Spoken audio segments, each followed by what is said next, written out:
கனிமவள கடத்தல் லாரிகளால் மோதி மட்டும் 380க்கு மேற்பட்ட மக்களை ஏற்கனவே நம்மளுடைய லாரிகளை மோதி கொண்டாச்சு.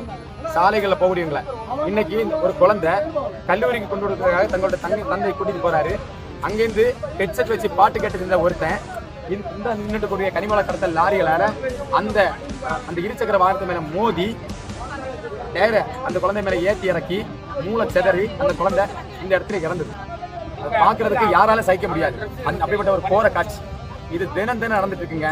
எங்களுடைய சாலைகள் அத்தனையும் குருதியாரா மாறிடுச்சு. இந்த கனிமவள கடத்தல் லாரிகளை தடை செய்யுங்க அப்படின்ட்டு 41 கட்ட போராட்டம் நாம் தமிழர் கட்சி சார்பாக மட்டும் பண்ணிருக்கு. இருந்த பிறகும் இந்த அரசு இது தடுப்பதற்கான முயற்சியில ஈடுபடல. கேட்டா இன்டர்ஸ்டேட் டிரான்ஸ்பருக்கு பெர்மிட் கொடுத்துட்டாங்க, அதனால எங்களால் தடுக்க முடியாதுன்னு சொல்லிட்டு ஐயா மனோ தங்கராஜ் அவங்க சொல்றாங்க. நான் என்ன கேட்கிறேன்னா, இன்டர்ஸ்டேட் டிரான்ஸ்பர் அப்படிங்கிறது காஷ்மீர் முதல் கன்னியாகுமரி வரை எல்லா மாநிலத்தையும் பொருந்தும் தானே? ஏன் கேரளாவிலிருந்து ஒரு லோடு கூட இங்க வரல? ஏன் தமிழ்நாட்டோட வாங்கல் மட்டும் கேரளாவுக்கு கொண்டு போறது சொல்லுங்க? அது மட்டும் இல்ல, கனிமங்கள் வந்து சிறு கனிமங்கள் பட்டியலில் வரக்கூடியதான் இந்த பாறைவிந்து கிடைக்கக்கூடிய ஜல்லியா இருக்கட்டும், இது எம்சாண்டா இருக்கட்டும், பீசாண்டா இருக்கட்டும், கல்லா இருக்கட்டும், இது அத்தனையுமே வந்து மாநில அரசின் அதிகாரத்திற்கு உட்பட்டது.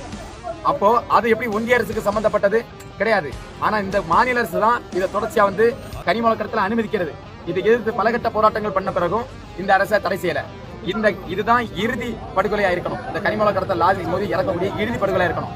இனிமேல் இது போல ஒரு உயிர் இந்த மண்ணில் இறக்கக்கூடாது அப்படிங்கிறதுக்காக தான் நாங்கள் சாலையில் உட்காந்து சாலை மறியல் போராட்டம் பண்ணிட்டு இருக்கோம். இந்த அரசு இதுக்கான உறுதியான நடவடிக்கை எடுக்கல அப்படின்னா நாங்கள் எழும்பவே மாட்டோம். என்னோட பேர் சீலன், நான் நாம் தமிழர் கட்சி எம்எல்ஏ கேண்டிடேட்டுங்க. இப்போ புதுசா எம்எல்ஏ கேண்டிடேட்ல 2021 எம்எல்ஏ கேண்டிடேட்டா இருந்தேன். இப்போ வந்து பாத்தீங்கன்னா தொடர்ச்சியா இந்த கனிமவள கொள்ளைக்கு எதிராக போராடிட்டு இருக்கோம். 8 வழக்கில் எம்எல்ஏ போட்டிருக்காங்க இந்த அரசு. சரியா? இதே போல படுகொலைக்கு எதிராக தொடர்ச்சியா போராடிட்டு இருக்கோம். இதுக்கு முன்னாடி வெண்டலிக்குட்ல அனிதா அப்படிங்கிற அக்காவை இதே மாதிரி லாரி ஏற்றி கொண்டாங்க. அதுக்கு வழக்கு போட்டாங்க. ஏறத்தாழ 18 நாள் நீதிமன்றத்துக்கு அலைஞ்சிட்டு இருக்கேன். அந்த கேஸ் இன்னும் முடியல. அடுத்த கேஸ் போட்டுருப்போங்க. எத்தனை கேஸ் வேணாலும் போட்டுருங்க. ஆனா எங்களுக்கு தீர்வு வேணும். என்ன தீர்வுன்னா, இந்த கனிமவள கடத்தல் லாரிகளை நிரந்தரமாக இந்த நிலத்தில் தடை செய்யணும். அதான் எங்களுக்கு தீர்வு. இனிமேல் இதுதான் இறக்கப்பட்ட கொல்லப்பட்ட கடைசி ஊரா இருக்கணும் அப்படிதான் எங்களை வேண்டுகோள். இது ஆமா, இது 400 கிட்ட வந்தாச்சு. சரியா? இது தடை செய்யப்படனாதான் எங்களோட வேண்டுகோள். இது நாங்க இந்த விடயத்துல உறுதியா இருப்போம். வேற எந்த கட்சியும் இதை எது பண்றாங்களோ இல்லையோ தெரியாது. ஆனா நாங்க எங்களோட நிலைப்பாட்டுல உறுதியா இருக்கோம்.